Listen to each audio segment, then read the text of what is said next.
Hello, everyone. Welcome to this How To session with us here at NoraBox. My name's Donna Stevenson, and I'm your host for these sessions. Now, our How To guides are deep dives with an expert in a particular area that we know our community are really interested in. So today we've got a brilliant expert who's going to share some brilliant ideas with us all about how to encourage the conversation. And as we see here, that conversation is connected to diagnosis, disclosure, and self-advocacy. And our expert today is the amazing Dr. Deborah Leveroy, who is head of consultancy and research here at NoraBox. Hi Deb, how are you? Hi Donna. Hi everyone. Apologies for being late, the usual technical issues. So thanks for your patience, but we're all here and hopefully you can see my screen. So what more could we need? Deborah, you are worth the wait. So let's go. Let's get into this. It's a really interesting Okay, one. thank you. Thank you. No pressure. So we're going to take the time today to explore a little bit around your personal experiences of diagnosis, disclosure, and self-advocacy. We're going to explore the pros and cons of being diagnosed and also self-identification.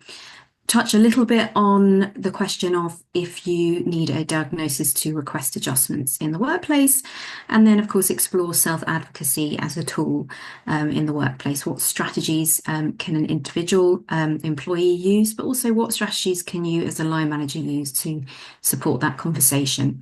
And then Donna and I are also going to be exploring kind of what next, so signposting and next steps once you've had that conversation. So a little bit about you. Be great if you guys wanted to share in the chat a little bit about your experience of either a formal kind of diagnosis or a self-identification process, and around also any experiences of disclosing in the workplace, sharing in the workplace, and of course your thoughts around the language as well is always welcome, which is something we're going to touch on today. So talking about language, as you guys know, there are several pathways to a formal, what is called a diagnosis. Diagnosis by its language is a formal medical term and is based on this kind of medical model, if you like, of disability.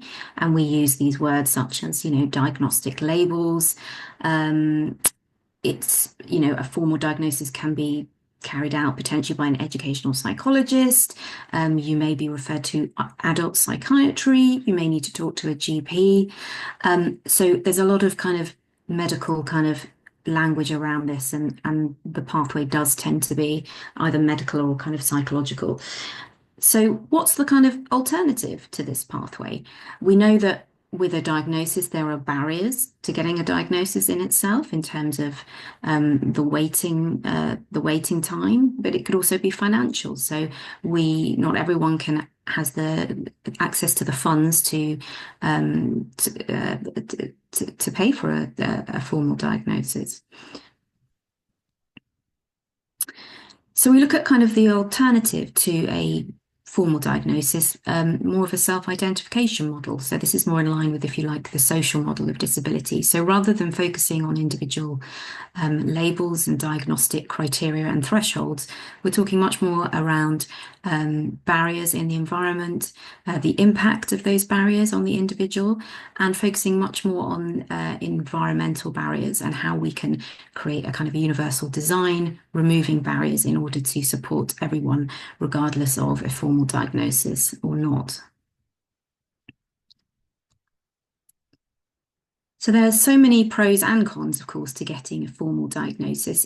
Really love to know your experiences or your thoughts about those kind of pros and cons. Just to kind of start that conversation, some of the pros might be having that kind of, I guess, validation or affirmation that, your kind of thoughts or experiences, were, there's a kind of reason essentially for those experiences that one might have had when maybe at school or in the workplace. And so that can be a really kind of empowering experience of getting that formal diagnosis. But essentially, it can also be there can also be risks to that process around labels and being labeled and coming to terms with that formal diagnosis. That might not be something that you want as an individual or need, but it's just things to consider. So, some other ideas, as I said, so making sense of experiences. This is a potential pro of getting a diagnosis, helping us to understand or accept ourselves better, a sense of kind of validation as well. In some circumstances, particularly in higher education or in school, it can mean that we can access support. We know also that there's of course, an employer duty to provide adjustments, but that you don't necessarily need to have a diagnosis in order to request those adjustments. Potentially, the cons of that diagnosis might be in itself the cost. It's not always possible. The time it takes to get a diagnosis if you're on a waiting list, the impact of that label on your psychological well-being, the potential for stigma of labeling, and of course the complex emotions that can and do come up from that really complex process of diagnosis. Deborah, we've had some thoughts in the chat. I don't know if you'd like me to share as you go. Yes, please. That would be great. Yeah, so we've got one of our attendees, so thank you for sharing this. Says, hello, I am multi-disabled and multi-neurodivergent. My disabilities are hidden and highly variable, and the lack of understanding about that has been one of the most challenging aspects of work. The cons, then, of having a diagnosis, it's incredibly Mm, inaccessible and stressful. mm. Absolutely. And that's definitely something that, in our practice as workplace needs assessors, when people talk about that journey of getting a diagnosis or not, or waiting for one, that kind of experience of stress and potentially that kind of trauma of having to repeat and relive those kind of experiences and having to have those conversations with multiple professionals in itself, can be such an unsettling process in itself. And Thank you, Kathleen, for sharing. Deborah, Yes. I was just going to say on the back of that, because our listener was topped in, they're talking about here actually getting the assessment in terms of that inaccessibility and stressful. I think Mm, what you're speaking to here, Deborah. I'm thinking there is a lot of confusion where I think certainly a lot of the folks I work with as employees of organisations look to their employer to facilitate a diagnostic assessment and so on. And I think there's lots of confusion about that the employer isn't obliged to provide one of those. I wonder if you could just say a few words about that, because I get asked that a lot by folks. question being around, can the employer um, provide the diagnostic itself? That the employee thinks that once they've shared, hey, I think I've got ADHD, for example, it's the employer's Mm. responsibility to provide an assessment. And that's not the case. I'd love you to hear your thoughts on that. Yeah, I mean, I think, it's the employer's responsibility to provide a workplace needs assessment to assess the needs and remove the barriers and obviously provide adjustments in that context. But it's not necessarily their role to provide access to diagnostic services. Of course, some employers do, and that can Yes. be part of some kind of support package, employee assistance program. Um, I guess, and that's obviously, good if that's something that they do. Um, I guess I would kind of really just think about if, gaining a formal diagnosis shouldn't be a kind of barrier to Yeah. requesting adjustments. So whilst it can be, for all these reasons, the pros and the cons, whilst it can be really valuable, it's not something that should kind of stop you from requesting adjustments in the first place, basically. Yeah. Thank you, Deborah. We've got another That's comment good. in the chat, so thank you to Yes. this person who shared. They say, I'm late diagnosed at 49, currently going through um, challenges that this is bringing up. My employers are very supportive. However, they ask me, what do I need? How can they help?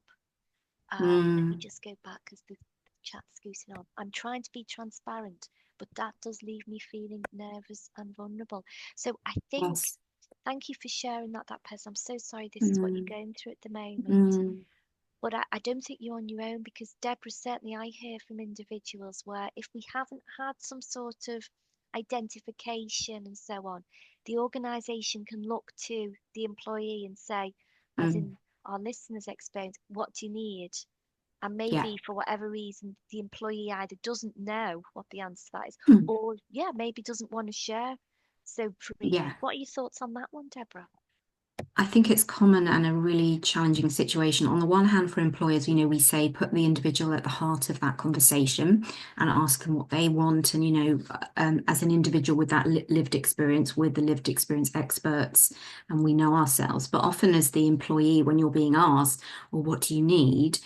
That's also potentially a lot of pressure on me as an individual because actually I might not 100% know because maybe I'm in a new role, I've had a promotion, I've had a change in circumstance in life, and actually the things that worked for me or the adjustments that worked for me in a previous role or at university or at school, they don't really work anymore, and I'm in a bit of a I'm lost essentially. So it's quite a nuanced thing in that you, as an employer, yeah, you want to make an individual feel that you're co-creating, this adjustment journey, but at the same time, you don't want to put so much pressure on them that they feel it has to all come from them, essentially. Um, well, Donna, what are your thoughts about where you would necessarily go with that conversation? Well, I like what you're saying so far, Deborah, and I think building on that, yes, I think sometimes we can get to an impasse when the person, for whatever reason, either doesn't want to share in too much detail or feels that, like you say, for whatever reason, the adjustments that maybe's worked in the past aren't really going to work again. And Mm, that's where mm, I think the workplace needs assessment comes in. I mean, we try and do yeah. our bit, don't we? And there's lots of organisations in the community where we give advice freely to try and support folks on this journey. But I think ultimately you can't beat a workplace needs assessment when we're at that situation. Yeah, I completely agree with you, Donna. And I think that if you're at that situation where both sides, as in the employee and the line manager or the employer, kind of, you're not sure what are the next Yeah, steps. You're not sure actually what, as the employee, what do I need? And as the employer, you want to do the right thing, but you're like, I'm not really sure. Then that is potentially the time that you do bring in, an external um, party, whether that's, access to work, whoever it is who has that kind of expertise that can kind of just offer that kind of guiding hand in terms of, what are those kind of adjustments yeah, yeah, for in this individual circumstance. yeah.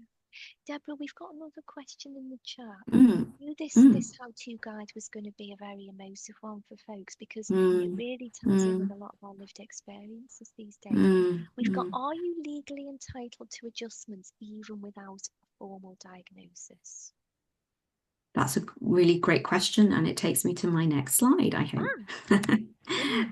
Yeah, so hopefully it moves on and then we can, Yes. yeah. So there's my next slide. So thank you. I think Kathleen asked that question. Thanks. So yeah, so I think that we generally think about adjustments as being something that you kind of access or trigger if you have a kind of formal diagnosis, in the way that you might have experienced, for example, at university, if you had gone through the disabled students allowance, your ability to access funding and support at higher education level was dependent on you providing a formal report and it being a very kind of that was kind of the model. Whereas actually access to work doesn't work like that, or actually the workplace adjustment process doesn't or shouldn't work like that. Um, so there's nothing in the UK Equality Act to say that you need to have a formal a formal diagnosis in order to request adjustments.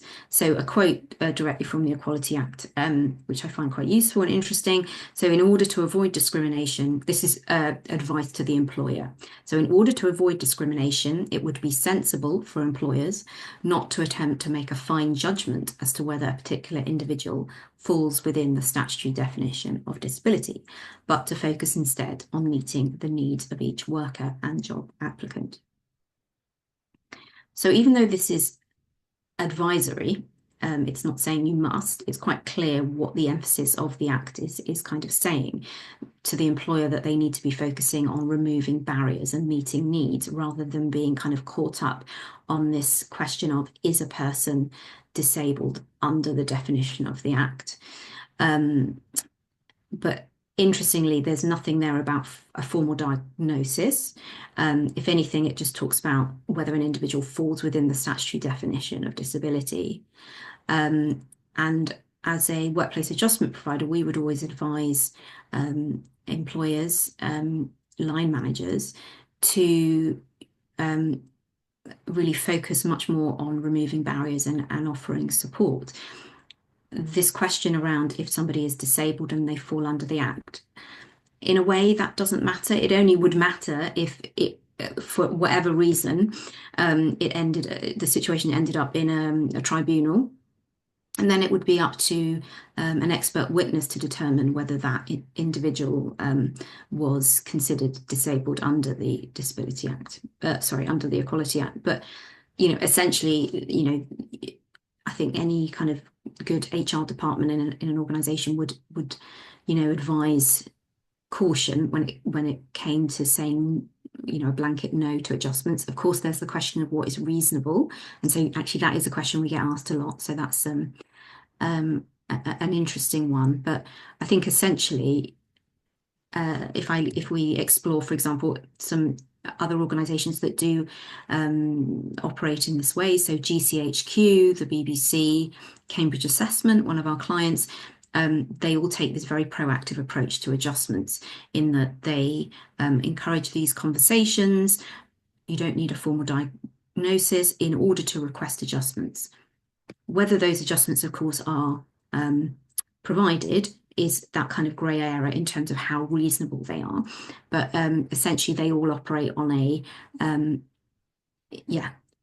come to us to have those discussions. Don't wait until you've got a diagnosis, because you don't necessarily need one.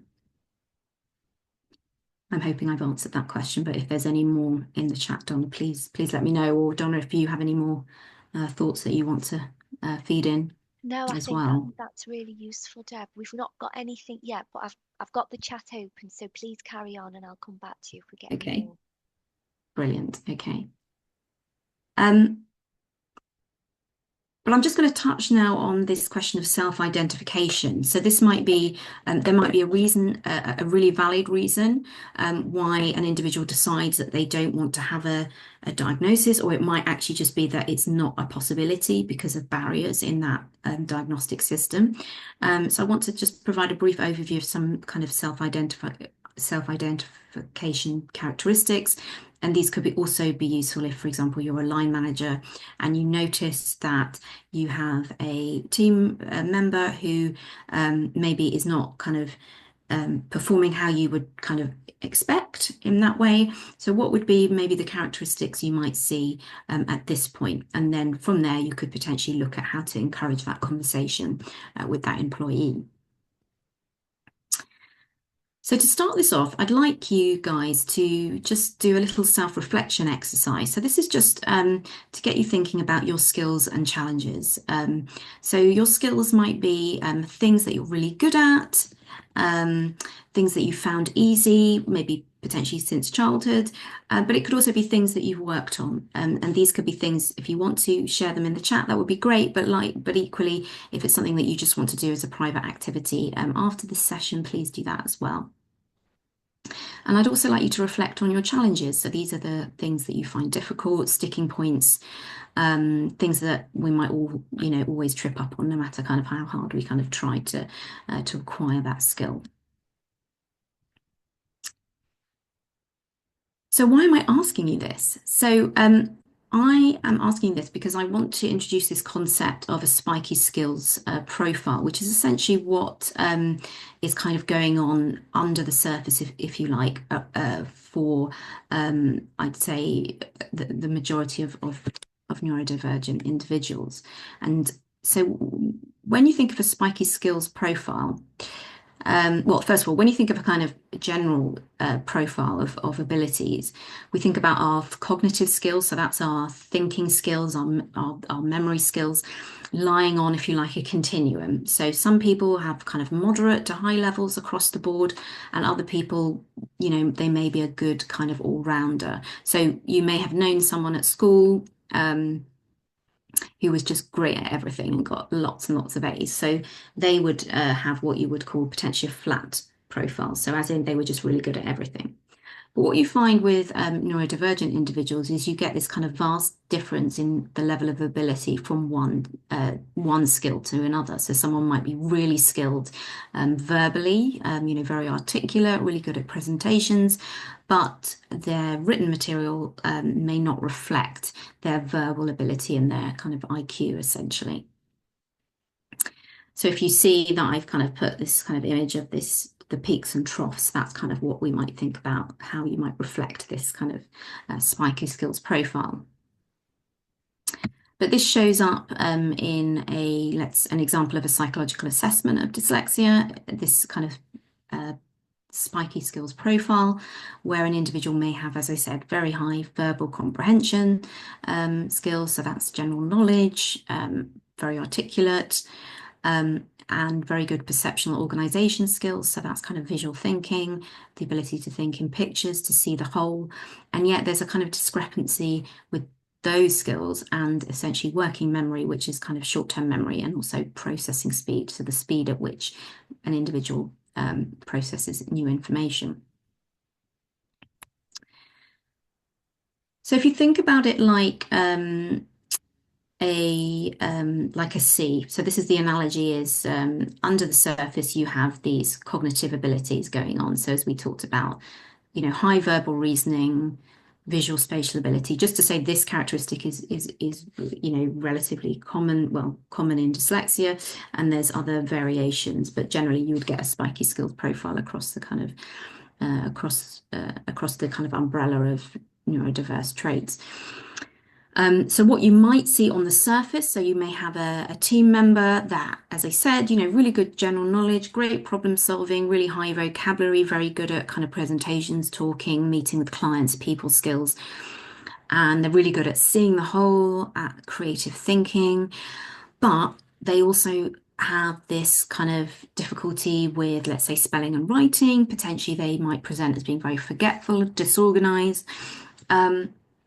And it may take them a long time to process new information. So there's stuff going on kind of under the surface that you don't see, the hidden or invisible element, if you like, of a disability. But then there's the kind of characteristics on the surface that you might be noticing as a manager or as a colleague. So some examples of this spiky skills profile. A brilliant storyteller, for example, but they find it impossible to remember factual information or their times tables or any kind of information delivered in a linear format, if you like. A really skilled mathematician, but they struggle to tie their shoelaces. So you would kind of expect that if potentially someone was really, really skilled at a very specific thing, this mathematical skill, you would possibly expect that to kind of be the same throughout. Abilities, but we can see that there's difficulty with kind of practical, fine and gross motor skills. A really confident public speaker, but somebody that has difficulty in writing reports. And lastly, someone that's a really skilled social worker, so someone that's very empathetic, very good with people, able to make people feel at ease, and yet has trouble with emotional regulation. So actually they take their work home, they find it very difficult to kind of switch off. So all of these kind of characters, if you like, may represent an individual with a neurodivergent trait or Deborah, two. we've had a comment in the chat. So Yeah. one of our listeners have said that these skills are also often impacted by the situation. Let me just scoot up because we've got more chat coming through. Where is it, guys? Where is it? There it is. So, for example, I can write under pressure, but not without Mm, that pressure. So that's an interesting mm. thought. Yes, yes, We've very also much so. got here another listener, the pluses, conceptual modelling, standards and structures, supportive and emotionally aware. Some of the Yes, minuses, translating written and verbal um, information, actual knowledge, Mm, gets overwhelmed under pressure, exams, tests, mm, or when you put on the spot, and also mm. RSD, so rejection sensitive Yes, dysphoria and emotional yes, regulation as well. So thank you, Deborah, yes. for sharing that. What are your thoughts on No, that? thank you for that. I mean, yeah, thank you for sharing all that. That really kind of rounds out what we've been talking about. And the sort of point around the change, as in that this kind of spiky skills profile isn't fixed, just like dyslexia or autism or ADHD is not a fixed kind of thing. And we are people operating in environments and situations and contexts. And so how we experience the world, our cognitive abilities profiles change depending on um, what we're doing, how we feel, what day of the week it is, how many meetings we've had in any one day. All of these things, impact, the any given task. So yeah, that's really important, I think, to underline that this isn't a kind of fixed, um, uh, you know, pattern, if you like. So thank you. Um, if we're talking about kind of self-identification route, some examples of screeners or checklists that some of you guys might have explored. Please feel free to share any that you found useful in the past. We've got the British Dyslexia Association has an adult checklist. What we'll do after the session is we'll put some checklists. There'll be a follow-up email, and we can put some examples of some of the checklists in that email. But yeah, keen to hear any ones that you've tried, because there's kind of several out there. There's also some checklists that, for example, if you go to the GP to explore an ADHD or an autism diagnosis, there's very kind of formal checklists that have been designed as a kind of pre-screener, if you like, to kind of be able to potentially access, a full diagnostic assessment. And we can put some information about those as well if you're interested in the follow-up email. But whether we have a formal diagnosis or not, I want to consider this concept of self-advocacy and disclosure in the workplace.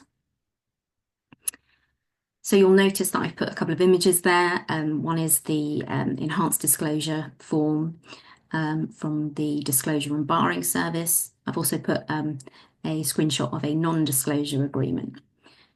So I've done this, probably obviously, because when I hear the word disclosure, I think of all these things. So I think, oh, I've done something wrong. I need to disclose something or not disclose something.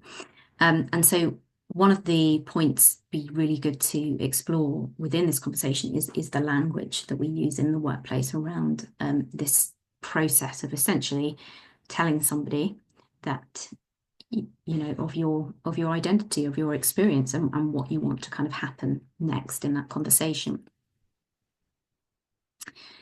So, if you're on this call and you're an employer, it's a difficult kind of balancing act, because you know that you can't ask somebody, are you dyslexic? Are you autistic? And that isn't something, even obviously in recruitment, that you can't ask, but you can ask somebody if they require an adjustment. And that question, do you require an adjustment? I think is relatively unemotional, because it's asking, do you need a change? You're not asking, what is your, it's not a question around your identity or your diagnosis, but it's about change. I'd be interested in, Donna, if you have any thoughts on that, in terms of that delicate balance that the employer has to strike, because it's often a question that we get asked. Yeah, it really is, Deborah. I'm so glad you're covering this, because I get asked by a lot of organisations, that they suspect a colleague may be neurodivergent, the person's not disclosed or shared, and they would like to try and work to get the best out of that person. But, Mm, what do they do? Because they don't want to say, hey, we think you have autism, so let's work together to get the best from you, or work in the way you like to work.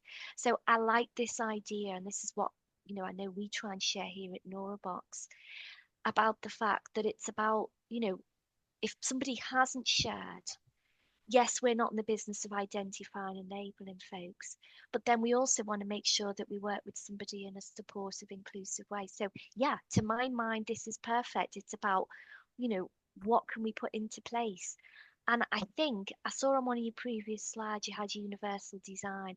And I think that's just a great question to ask all of us, whether we Mm, identify as neurodivergent or not, whatever communities that we belong to. And I think this comes back to the culture of the organisation. Do you, Deborah, where you're mm, thinking, how mm, can we get the best out of you? If that's the sentiment, the fabric of our working practice, then I think it supports those folks who either don't realise yet that they're neurodivergent or for some reason are choosing not to disclose or share. I'll see what's in the absolutely. chat, but what's your thoughts on that? Well, I agree with you in that, if you're kind of creating that space to talk about people's challenges and strengths generally, and not kind of focusing on labels, and looking much more at kind of what people need in order to do their job, Mm, then that's going to potentially capture a lot more people because it's not kind of potentially stigmatizing, or it's not, the conversation is potentially less kind of, I guess, emotive. Um, and so hopefully that, you're going to be able to have much more of those kind of open discussions. Out of those open discussions, yes, somebody might then choose to share. But, I've always thought that maybe I'm ADHD, or actually I am, but I haven't shared. But actually now we're talking about kind of strengths and challenges, or what adjustments I might need. Then, that's the opportunity potentially where I can, at that point, I can have that conversation. yeah. Um, Deborah, we've got some thoughts in the chat, which I think mm, hopefully allow yeah, us to brilliant. go here. Let me just scoot up because it's moving quick again. Just bear with me, guys, while I scroll up. Um, we've got here, in an ideal world, these things would proactively be asked by everyone. So, yeah, this idea that it's almost a universal design on a regular Mm, basis because things change, and that would be good Nora inclusivity. And then we've got an afterthought, or might be affected by something new like dementia or perimenopause, pregnancy. So, the different yeah, life experiences that some of us will go through. yeah, Yeah, it's good thinking, isn't it? I think, to it's my really mind, it's really good. Yeah. this is a cultural piece, isn't it? It makes perfect business sense as well, Deborah, I think. 'Cause Mm, why wouldn't mm. we want to figure out how to get the best out of our workforce? Isn't it? I think. Yeah, I agree. I think that the sort of point about change, and someone had mentioned about, perimenopause, or other life events that are going on, is just really crucial. And so it's not just a case of having this conversation when, on day three of employment, or once a year in the review, but actually building these kind of, I guess it's a well-being conversation potentially, into those one-to-ones that you're having with your team members, so that um, and equally, even if an individual does have those adjustments, that making sure that they're being regularly reviewed and continuing to have that conversation. And yes, I think that it definitely follows that it's much more of a kind of cultural piece about the organisation, and how, how it essentially sets its stall out, how it sets its tone, um, about how it wants to, um, what's the kind of relationship with the employees. Is it just a kind of transactional relationship? You do this job and I pay you money, or is it more of a holistic, encompassing, you're an individual and a person, and because of that, we have a duty, and we want to kind of, do our best to support you and look after you in that context. Um, Thank you for those comments. Um, so I wanted to touch on some of the reasons that individuals may be reticent to share. And there's quite a lot of research around physical disability, and other disabilities, and not necessarily so much around kind of neurodiversity, but some of the reasons that might be would be, as we've talked about, the potential fear of stigma, the impact on prospects, on an individual's prospects for A, getting a job, or B, progressing within that role. And also, quite interestingly, a more practical concern is around data storage. So if I share this information, where is it going to go? Who's going to see it? Where's it going to be held? And for how long? And so, whereas the issues around stigma and the impact of prospects are more complex in terms of we're dealing with human emotions.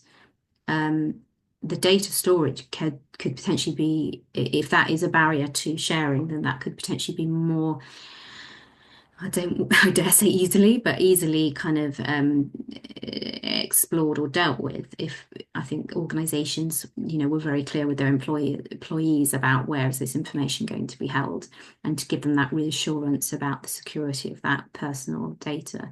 And if that means that they are potentially more willing to share, then see that's a really good thing. So that's something to think about for organisations. But what are the strategies that you might employ either as a line manager or as the employee yourself, and you're wanting to have that conversation? We mentioned one of them before. So from an organisational perspective, a line manager perspective, moving from that language of kind of disclosure or declaiming to one of more kind of self-advocacy. So that's considering self-advocacy as a tool or a skill that you want your workforce, your employees to develop so that they can self-advocate for themselves, so that they can articulate their kind of unique strengths and challenges and areas for development and their support needs.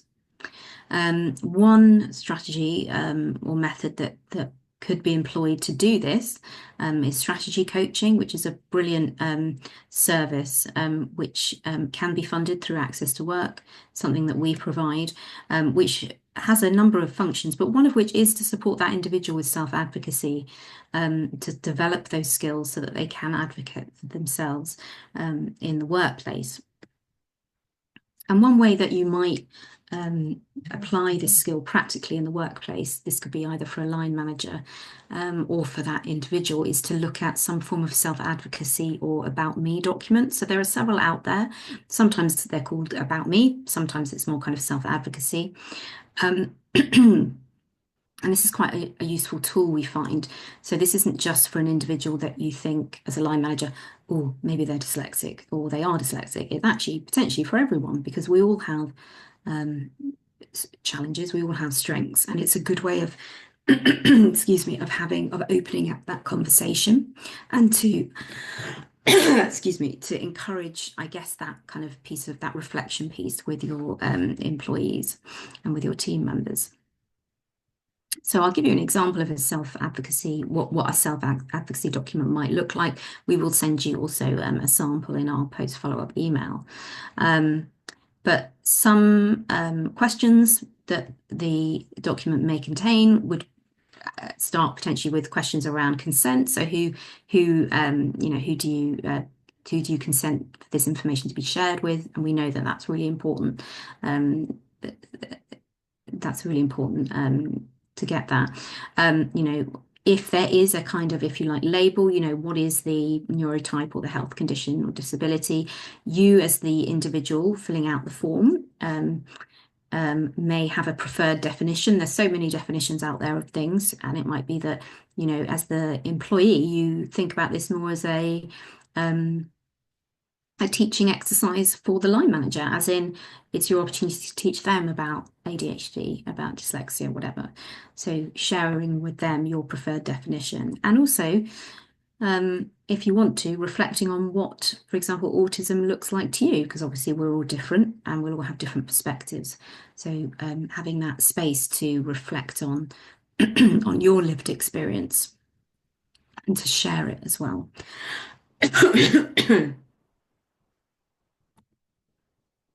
So there may be a section on this self-advocacy form around, what are your strengths and challenges? And these might be, for example, might say things like, I'm really dedicated, I'm very adaptable, I'm very goal-focused, and I'm highly resilient, whatever that is. So it's just that space to reflect on those strengths.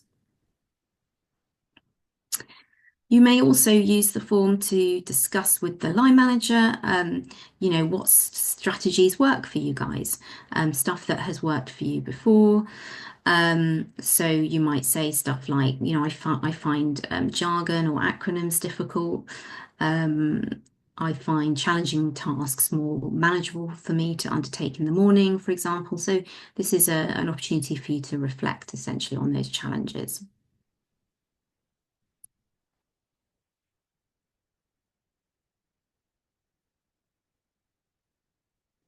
So depending on the context, I guess, that you might use this document, and if you're here as a line manager or as an employee, or both, this exercise could be used as a self-reflective exercise as an individual employee. You could explore this in the context of a coaching session.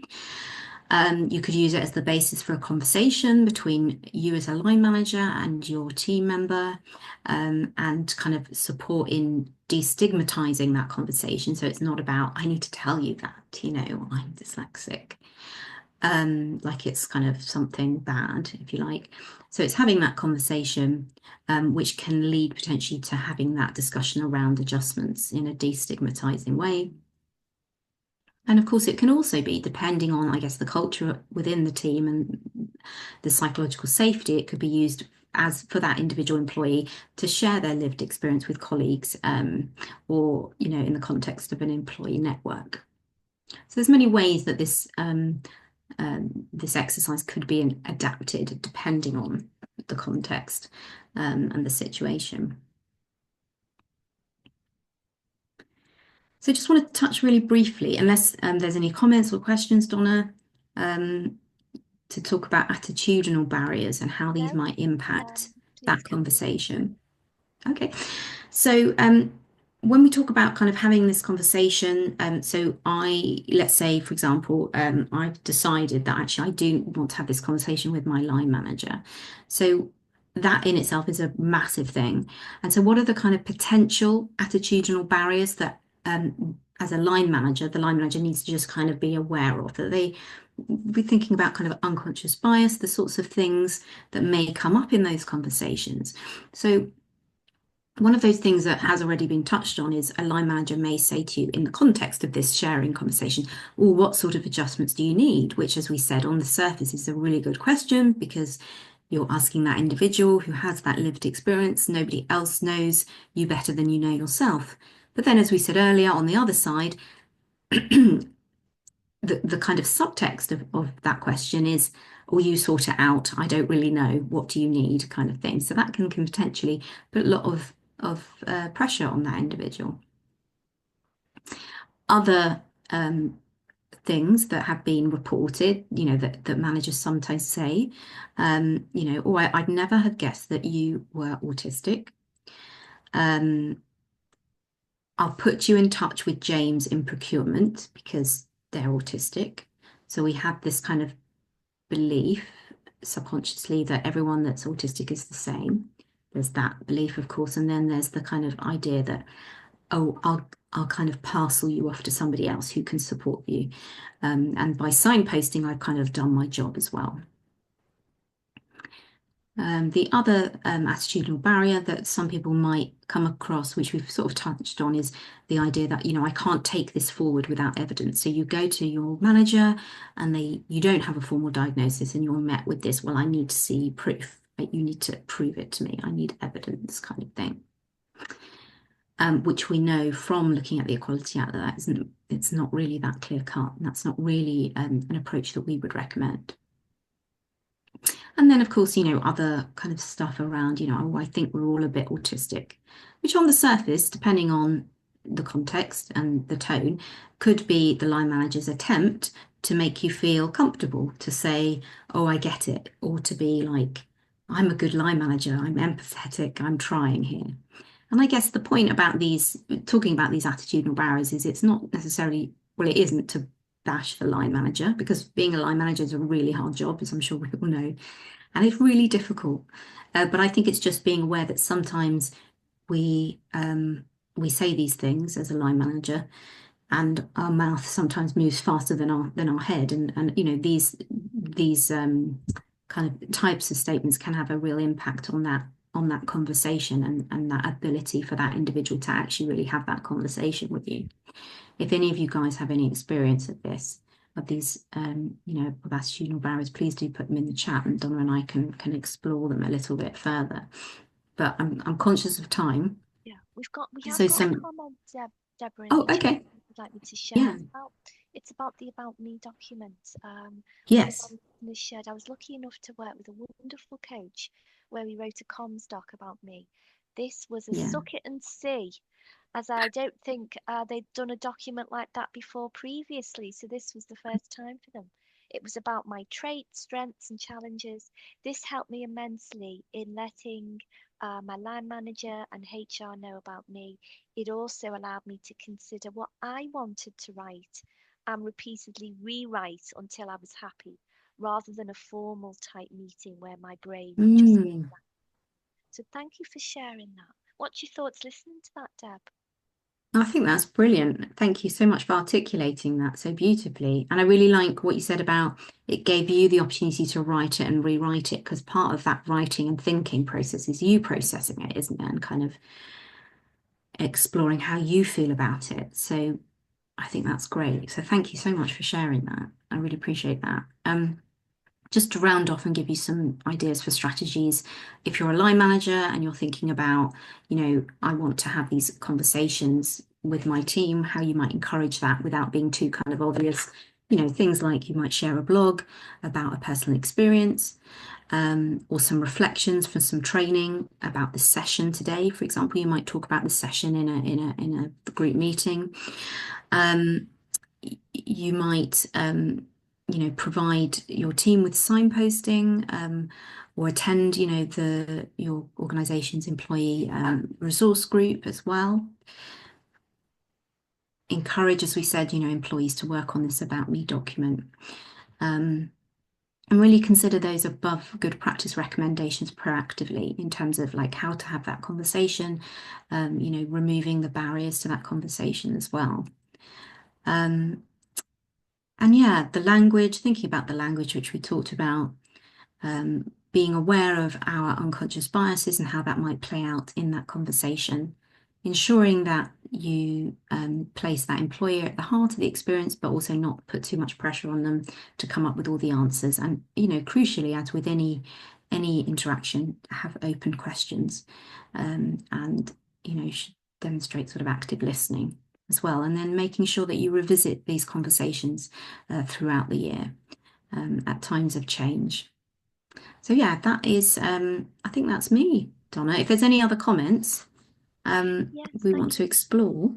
Yeah, thank you. Well, that was really interesting, and you covered so much, I think, that's ongoing questions and puzzles to a lot of us in this space who don't necessarily know the answer about how we have the conversations about that word disclosure and self-advocacy and so on. So thank you for everybody who's been listening. Whilst we're all still together, do you have any questions in the chat? Whilst we wait for anything to come through, Deborah, I wonder if we do get to a place of self-advocacy, and we've got one of our attendees today who's very eloquently shared about going on that Mm, journey, and it was the first time for mm. their organisation. How can we do our best to kind of ensure that that information lands well with our organisation itself, if that makes sense? Or maybe we just can't control that. I don't know. What are your thoughts on that? I'd love to hear what you think about that. Donna, would you mind rephrasing the question for No, me? not at all. Is that I'm okay? kind of, no, it's more than okay. I'm thinking it as I'm saying it, Deborah. So this could Yeah, be the problem. yeah. So when we've No, not been at all. on that journey where we've got to a place where we're sharing of ourselves, self-advocating, Mm, how can we mm. try and make sure that the information lands with our employers in the way that we'd like it to, so that I guess that we're being listened to, if that makes sense? Yeah, I guess, I mean, there's a question there about what you can control and what you can't control, in that Mm, there's a degree of, you can't necessarily determine or control what the response is to that conversation. I guess you can predict because you would have had the kind of mood music before around, what you feel safe to explore. I think maybe the question is also around, if you're an employer, ensuring that if you want people to have these conversations and to come to you, what next? So do you have the support, the signposting, the infrastructure in place to be able to support the next steps? So those adjustments, those support strategies, the training that a line manager may need in order to support that individual. So it's really thinking, I think, about the next steps with that conversation and where does it go? Where does it go next, essentially? yeah. I like, well, you know what I'm going to say, Deborah? I love what you say about training because that's my passion. Because I do feel that I know sometimes as the employee, we can't control, like you say, what our employers are doing. But I think increasing the more we have these conversations, I hope it puts a spotlight, I guess, is the importance on training and awareness. So that I suppose we've set the foundations for when people are sharing. We know as managers and organisations what those responses, what good looks like, I guess, isn't it? Where we should be at with this stuff. Yeah, Yeah, it's really interesting. So yeah, awareness, it comes back to culture, I guess. We've got lots of people saying thank you and that they need to go to the next meeting. A lot of people yeah, saying, are we running sessions like this again in the future? And yes, everyone, we really are. If this is your first time around, please go back. We've got some great other sessions. They all kind of complement each other. You may have attended one last time around where our colleague Mark was talking about workplace needs assessments, and we've kind of been mentioning that today. Um, Deborah's put her email address on here. Please do keep in touch with us. Always happy to support and talk about what good looks like. Always happy to advise on that. I think we've got a pretty good idea about that here at NoraBox, haven't we, Deborah? yeah, absolutely. And yeah, thank you so much for sharing those comments. I'm just sort of having a quick look through them Yeah, again now, but I'll look at them afterwards. yeah, If you have any follow-on questions, please do get in touch with myself or Donna. I'm happy to explore and have more conversations. yeah, brilliant. Thank you, Deborah. So, for those of you who are asking about, have we got more sessions to come? Yes, we definitely are. We do have a new date for you to save and pop in your diary. So, it's the 3rd of December. This will be our last session before the festive season. And it's with me with a variety of experts talking about how to champion your ERG, so your employer resource group. And this ties really nicely, I think, with what Deborah's been sharing about self-advocacy, about getting your voice out there, about what does good look like, how we can make these changes, because we know joining together and having these networks can really help. So I hope you can join us for that session. Please do, have a look on social media and so on when you see it next advertised, or reach out to us and we can send you the link to book on. So thank you for your company, everyone. Keep talking to us. We love to hear your thoughts and take care of yourself until next time around. It's great to have your company. Bye, everyone.